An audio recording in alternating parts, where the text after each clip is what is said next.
History does not always arrive through the front door. Sometimes it slips in sideways, disguised as a mistake, a nuisance, an inconvenience that refuses to be ignored. We like to imagine progress as a straight line drawn by visionaries who saw the future before anyone else, but more often it is a crooked path paved by people who noticed something strange and crucially did not look away. In 1895, a German physicist named Wilhelm Röntgen was fiddling with cathode ray tubes when he noticed something that should not have been possible. A screen coated in fluorescent chemicals sitting several feet away was glowing faintly, even though the tube emitting the rays was fully covered. He chased the anomaly and in doing so discovered a new form of radiation invisible to the human eye. He called it simply X, for unknown. It would go on to transform medicine forever. 8 decades later, a chemist named Spencer Silver, working for a paper company, was trying to formulate an industrial-strength adhesive. Instead, he produced the opposite, a glue so weak it could barely hold 2 sheets of paper together, yet strong enough to be peeled away and reused without residue. It took a colleague, Art Fry, cursing his bookmarks for sliding out of his hymnal to see the glue for what it actually was. The post-it note was born from a mistake nobody threw away. This is the story of another such mind, a man with no formal engineering degree standing in a humming laboratory during the most technologically urgent years of the 20th century, who felt something strange happening in his own pocket, and changed how humanity would cook its food for the next 100 years. His name was Percy Spencer. Percy Spencer had no business being a brilliant engineer, at least not by the paperwork. He held no university degree. What he held instead was an insatiable self-taught fluency in electronics, radio theory, and practical mechanics. By 1945, that unconventional education had made him one of the most valuable men at the Raytheon manufacturing company in Massachusetts.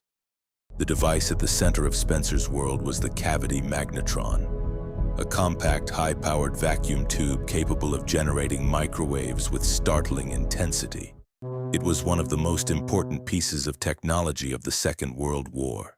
Radar built around it could pierce fog, darkness, and distance to detect incoming aircraft and submarines long before human eyes ever could. The problem was production. A magnetron built by hand was a beautiful thing. It was also nearly useless at the scale a global war demanded. When Spencer arrived at the problem, Raytheon was producing roughly 17 magnetrons a week. Spencer did not solve this through theory. He solved it by getting his hands into the machine and redesigning the assembly process piece by piece. What emerged from his overhaul was almost unbelievable. Production surged from 17 a week to roughly 2,600 magnetrons a day.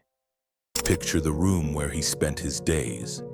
Banks of magnetrons under test. A low electric hum felt more in the chest than heard in the ears. Metal casings warmed to the touch. Radar had become routine. Nobody expected it to reveal anything new. Nobody, that is, except the man about to reach into his own pocket and find his candy bar gone soft. It was the fall of 1945. Percy Spencer was doing what he did most days, standing near an active magnetron during testing, half listening to the steady hum of the equipment. He reached into his coat pocket for the peanut cluster bar he'd tucked there earlier and found, instead of a solid bar of chocolate and nuts, a warm, gooey mess.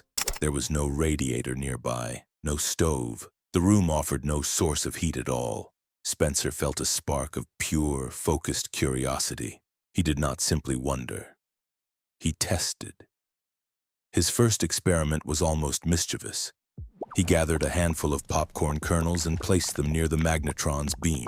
Within moments, the lab filled with a sound no one expected to hear beside a radar rig. The sharp, rhythmic pop of kernels bursting open, white puffs scattering across the floor and workbenches. Spencer pressed further. His next experiment was bolder and considerably messier. An egg, placed directly in the path of the microwave energy. The waves penetrated the shell and began heating the egg from its interior outward. Pressure built until it could no longer be contained. The egg erupted, splattering across the face of a colleague standing nearby. Where another engineer might have seen only a ruined snack and a string of small workplace disasters, Percy Spencer saw a pattern. He had spent his career mastering microwaves as tools of detection.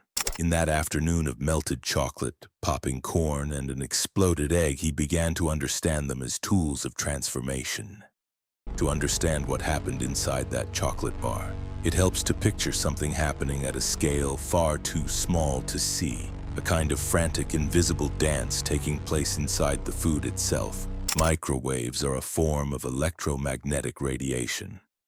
Spencer's magnetron generated waves whose electric field oscillates back and forth billions of times per second. Certain molecules, water, fats, and sugars, are what physicists call polar, carrying a slightly positive charge on one end and a slightly negative charge on the other, like microscopic magnets.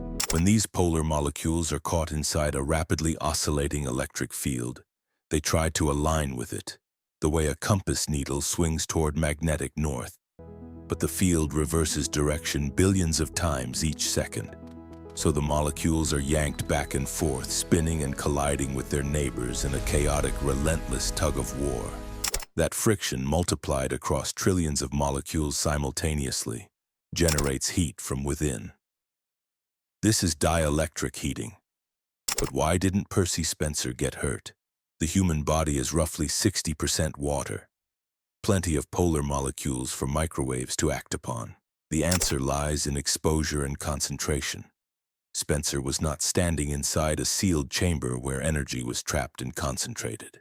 He was near an open testing rig, briefly at the edge of a beam whose energy dispersed rapidly into open space. A thin, low-melting point chocolate bar was an almost perfect sensitive detector for that mild energy. Human tissue, hardier and further from the beam's most concentrated path, simply absorbed too little energy too briefly to cause harm. Recognizing the phenomenon was one thing.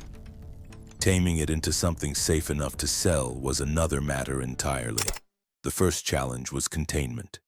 Engineers had to enclose the energy inside a reflective metal chamber, ensuring the microwaves bounced toward the food rather than leaking out toward the people standing nearby.